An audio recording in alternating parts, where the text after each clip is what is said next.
ဒီနေ့ဗီဒီယိုမှာဘာတွေလုပ်ခဲ့လဲဆိုရင်သိကျင်အဆုံးလေးကြီးပေါ့ဗျာပထမဆုံးအနေနဲ့ family time ပဲဖြစ်ပါတယ် family time လုပ်ပြီးရင်အစိတ်တွေပြန်စားရပါမယ်ပြီးတော့ကျွန်တော်တို့ရှူအားခင်းတွေပါယူသွားလိုက်ပါမယ်ဟာတနေ့ကုန်တာရမ်းမြန်တယ်ကျွန်တော်ရဲ့လေလေးကိုခြံလေးခတ်လိုက်ပါမယ်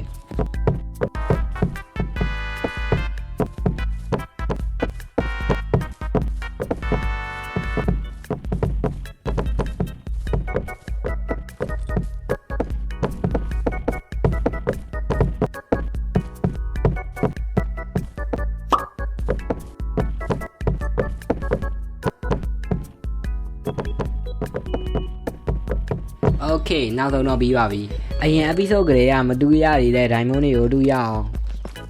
diamond က၄တုံးလေးပဲရခဲ့ပါတယ်ပြီးတော့ကျွန်တော်ရွာတွေကိုရှာပါတယ်ရှာနေတဲ့လမ်းမှာအာယွန်းတွေခိုးတွေတွေးလို့တခါတည်းမှန်ခဲ့လိုက်ပါတယ်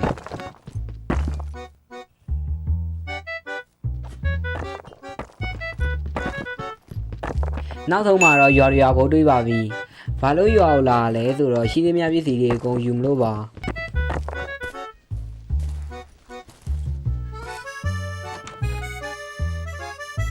ယူပြီးတော့အိမ်ကိုပဲတန်းပြလိုက်ပါတယ်ပြီးတော့နွားတွေကိုလည်းစာကျွေးလိုက်ပါတယ်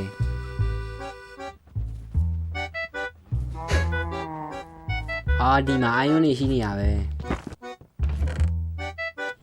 ပြီးတော့အာယွန်းပိကက်တွေလုပ်ပြီးတော့မိုင်းတွေနဲ့ဆင်းလိုက်ပါတယ်ခဏလည်းနေခဲ့ပါတယ်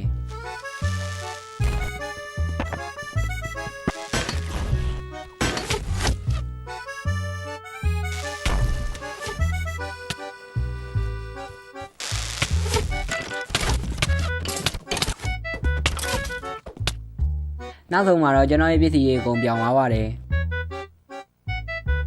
နောက်ဆုံးကြံတဲ့အာယွန်ရှောက်ခုနဲ့ပစ်ကတ်တစ်ချောင်းရယ်ပစိန်တစ်ချောင်းရယ်ခွဲလိုက်ပါမယ်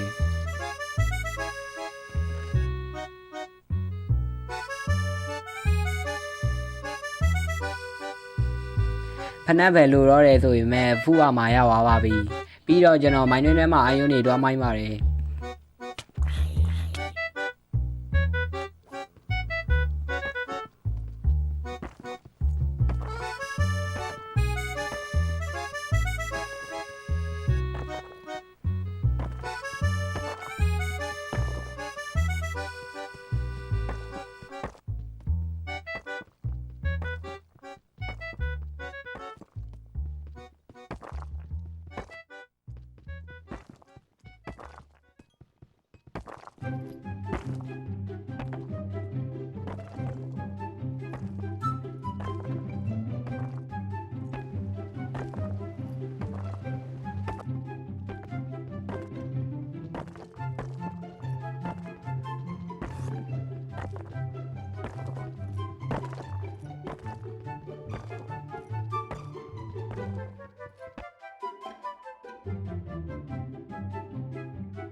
ကျွန်တော်အာယုံမိုင်းလာတာဘယ်လောက်ရပြီလဲဆိုတော့ tester နဲ့23ခုရပါတယ်အာယုံနေကင်ကန်ဒီမှာဇွန်မီကောင်ကကျွန်တော်ရဲ့အိမ်တကားပေါက်ကိုဖျက်ပြီးတော့ဝင်လာခဲ့ပါတယ်ရလာတဲ့အာယုံတွေကိုအရင်ဆုံးအာယုံဖူအားမှာလုပ်လိုက်ရအောင်โอเคကျွန်တော်အာယုံဖူအားမှာပြန်ရပါပြီပြီးတော့ကျွန်တော်အာယုံ true တွေပါလုပ်လိုက်ပါမယ်ပြီးတော့ကျွန်တော် diamond ရှာပါတယ်โอเคကျွန်တော် diamond တစ်လုံးတော့တွေးပါပြီ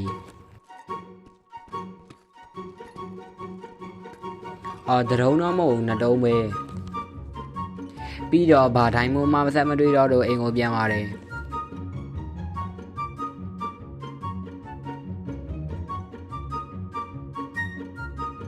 ပြီးတော့ကျွန်တော်ဒီတိုင်းစောရအပြင်းလို့ဆိုပြီးတော့ရှိတ်တာလေးပါထည့်လိုက်ပါတယ်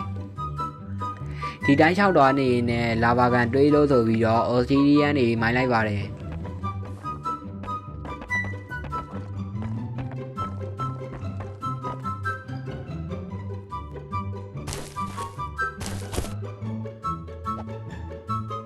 ရလာတဲ့ Australian နေနဲ့နေတာပေါ်တဲဆောက်လိုက်ပါတယ်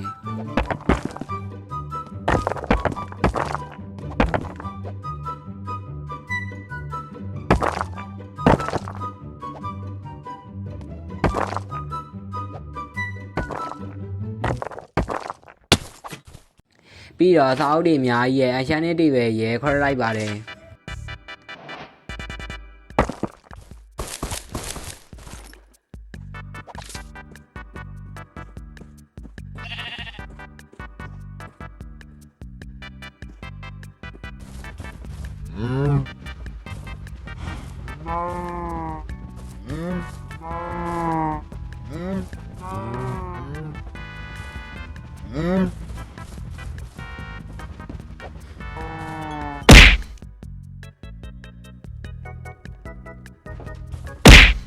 โอเคစာအုပ်စင်းနေအများကြီးရပါပြီ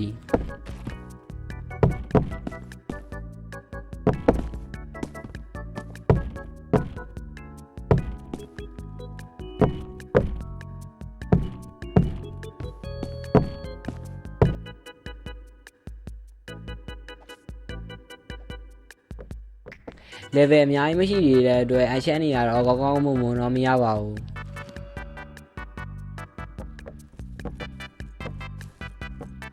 ပြီးတော့ villager တွေနေဖို့အတွက်နေရာဆောက်ပါတယ်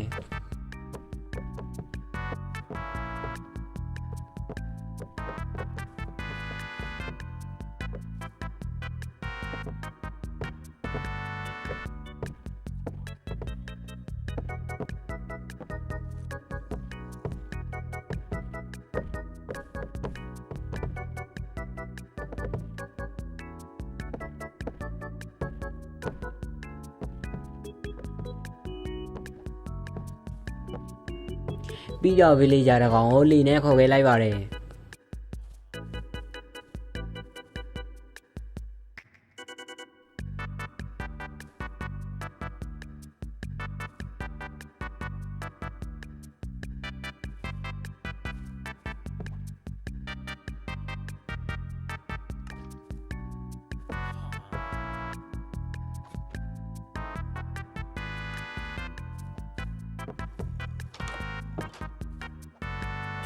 ကျွန်တော်ခေါ်ရတဲ့ villager အလုံးမလုပ်ပါဘူး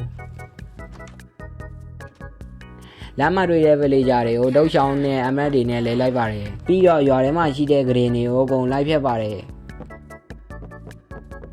ဒီ villager မန်နေရရင်ပြန်လာခဲ့ပါမယ်အိုးဘလောက်မှလည်းမကြသေးပါဘူးရပါပြီပြီးတော့တုတ်ချောင်းနဲ့အမတ်နဲ့လဲတဲ့ villager တွေကိုလေနဲ့ဆွဲလို့ခေါ်သွားလိုက်ပါတယ်ပြီးရင်ပြန်တွေ့ရပါမယ်။အော်ခဏနာမည်တကောင်တွားကြီးမိလိုက်တာတွေးတချမ်းမဲကြံပါတော့လေ။တော်ရီယာပေါ်မတီသွားတာ။ဟာဒီအိမ်ရှိမှတကောင်ပြီးတော့အိမ်နောက်မှာရှိပါသေးရဲ့။ဘယ်ရောက်သွားပြီလဲ။အော်ဟိုနားမှာ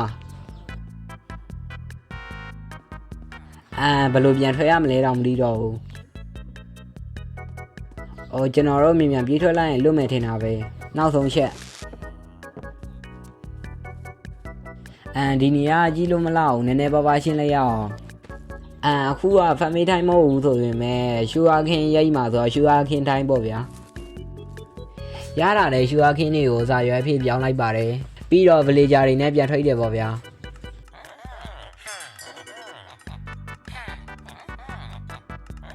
ပြီးတော့မန်နေစာအုပ်တော့လည်းထွက်လိုက်ပါတယ်ဒီနေရာကိုတစ်ခုခုပြောင်းလဲလိုက်ရအောင်โอเคကျွန်တော်ဒီနေရာကိုနည်းနည်းပါးပါးဘယ်လိုပြောရမလဲရေကန်လေးနဲ့တူအောင်ဆောက်လိုက်ပါတယ်โอเคကျွန်တော်တို့နေတာပေါ်တယ်အောင်မင်းကြီးရအောင်ဒီတစ်ပင်ကြီးကြီးခုတ်ပြီးတော့ villager တွေနဲ့ပြန်ထွက်ပါမယ်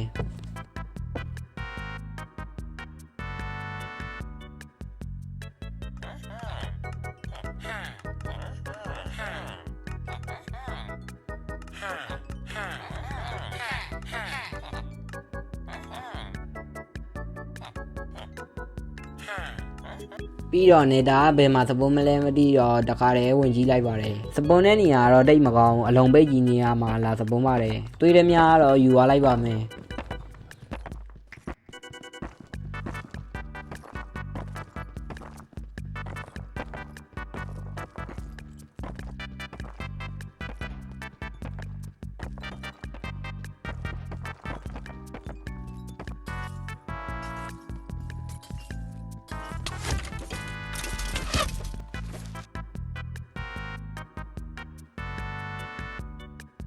Okay နောက်တစ်ခါ family time ပဲဖြစ်ပါတယ်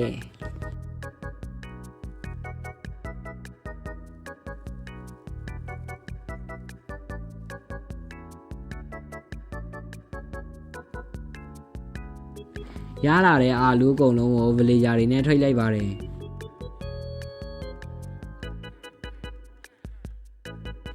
ပြီးတော့ဖေုံသေးတွေပါစိုက်တယ်ပေါ့ဗျာ